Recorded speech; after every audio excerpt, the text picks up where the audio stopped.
I'm sure that almost every one of you use the words like, in your daily conversation. Do you know what impact it has on the listener? And do you know the reason that why you tend to use these vocal fillers in your conversation? I will be addressing this very point along with tips and tricks on how to get rid of them. So watch the video till the end.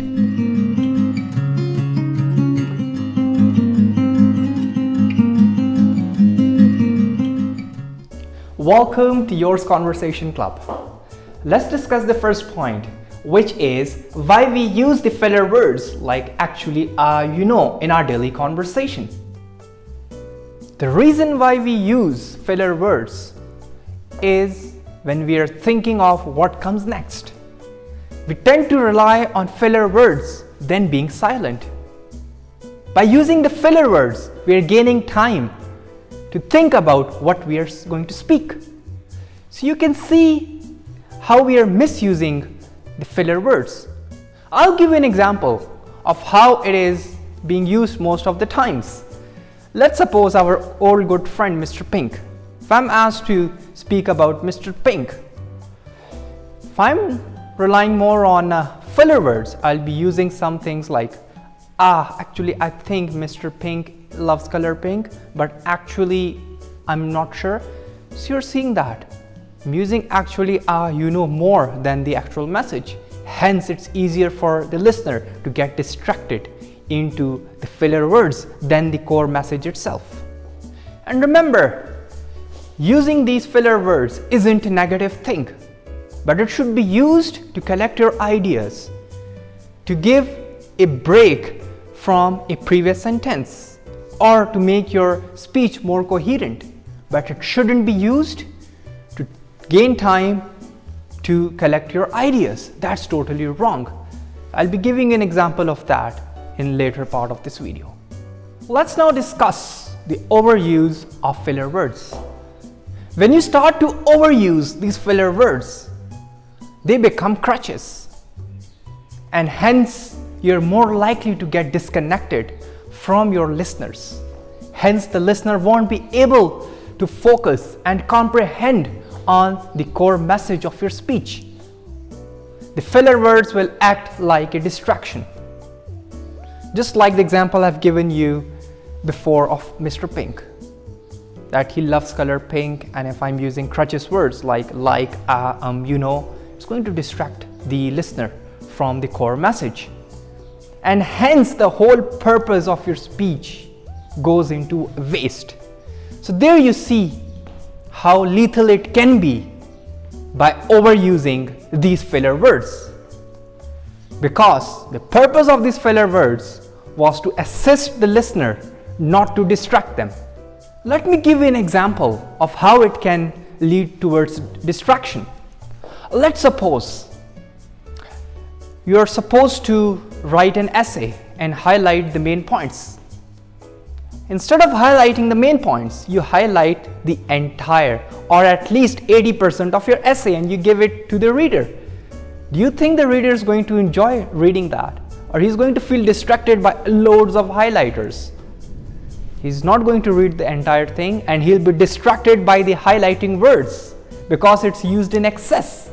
Highlighter was supposed to assist him, not to distract him. Applying the same logic, filler words are supposed to assist the listener than distracting them.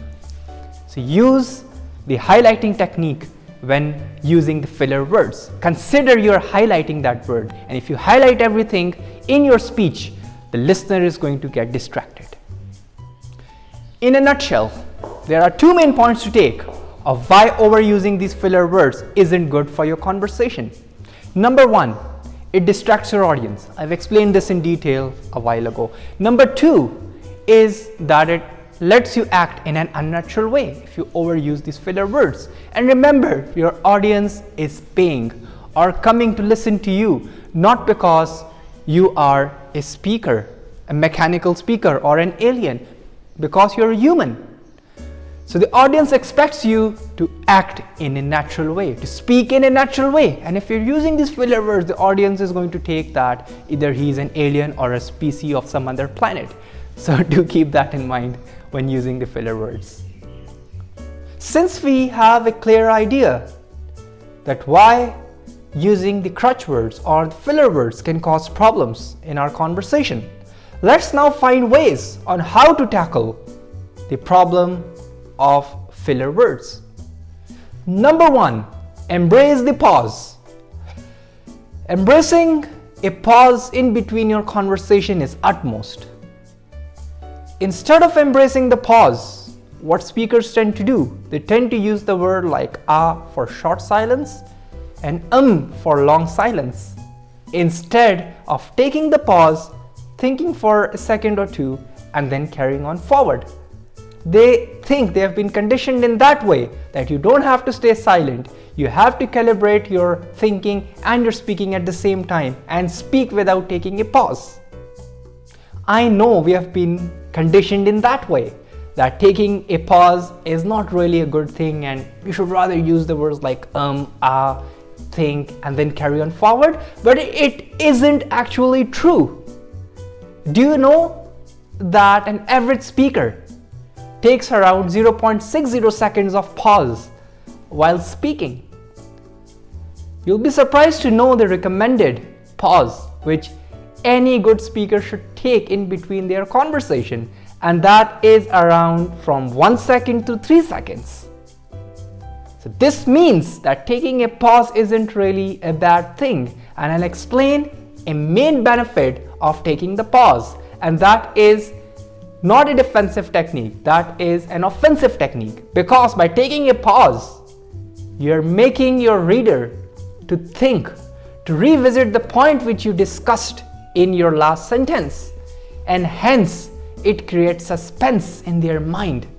It creates a thought on what you just said, instead of hearing to yet another filler words like and ah. Instead of creating distraction, it creates an image on the minds of the speaker. So there are 3 main benefits of taking a pause. Number 1, it helps you to collect on your thoughts. If you lose your train of thoughts for any reason, it's better to take at least 3 seconds of a pause and think over it. Trust me, it will bring you back on train. And the second is that it will help the audience to think and to emphasize on the point which you have spoken just before. And trust me, the audience won't hold this against you, because a 3-second pause isn't noticeable at all, and for you it's like 3 hours. So take my words on that. That comes from my personal experience. Number 2, it helps you to calm your nerves. And this tip is really beneficial, especially for people with fear of public speaking or new speakers. Before coming to the stage, you should take at least 3-second pause. Take a deep breath in, take a deep breath out. At least it's not audible. It will help you a lot. It will calm your nerves. And secondly, if in the middle of speech for any reason you feel nervous, take a deep breath, of course not audible to the public, and then restart. Trust me, you'll have a new soul inside, a new speaker inside. This is something which I practiced as well, and I still do practice because nervousness is part of every personality.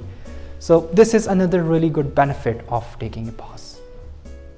Coming now to the final point, which is to build suspense. I've discussed this point briefly before as well, and this point is really interesting, and in fact it can make your speech sound more interesting, and that is to take a break strategically from 1 second to 5 seconds depending on the nature of your speech. This will help you to calm your nerves, to bring you back on track, as well as make suspense in your speech. So there you see, by one arrow you're doing 2 strikes. This is a really important element in any speech because suspense creates more interest of the public. So there you go, taking a break as well as making suspense. You're achieving 2 goals. You're gaining their attention more, at the same time you're fulfilling your needs as well. So from the whole discussion, you can conclude that pause is a really good alternative to using a filler word, because it doesn't undermine your confidence, your ability as a speaker. At the same time, you're achieving the purpose for which you were using the filler words. Hence, it's a good alternative. Now I'll be explaining you the tips and tricks on how to adopt the pause principle and how to forego using filler words. I'll be sharing 3-step based approach on how to overcome the usage of filler words. Number 1 is to recognize. You have to recognize that what exactly words are you using and the frequency of that. And you can easily recognize that by recording yourself by either a cell phone camera or a proper DSLR camera, and then pinpoint yourself. The second tip is to practice. Practice in front of the same camera and to see where exactly you're making mistakes. To see whether you have learned from those mistakes which you have recognized, and then practice again. Afterwards, you can ask your family or friends to help you in this process, and you can make them sit and listen to your conversation as well, or to your speech, because they'll be able to recognize those filler words which you are constantly using, and to the extent you were able to overcome that. Third point is to implement. You have to implement what you have learned, and that is a final step, because in this step you will have to take all the control of your lips. You have to direct all your brain energy towards your lips and focus on what exactly are you saying, and you're avoiding the filler words. And for this, you'll be again needing the help of your family or friends. Nowadays is the best time to practice because everyone is in quarantine in their homes, hence they have loads of free times. So it's a golden time to practice and implement this. Last but not the least, the best tip according to me is to attend the live interactive session which I have for my subscribers, and it is absolutely free for my subscribers as well. You'll be able to attend this free of cost. I have live interactive session once a week where you'll be able to practice on the skills which I've demonstrated in the videos. So I hope today's lecture was useful for every one of you. Do like and subscribe, and let me know about today's lecture in the comment box. Thank you and hope to see you soon.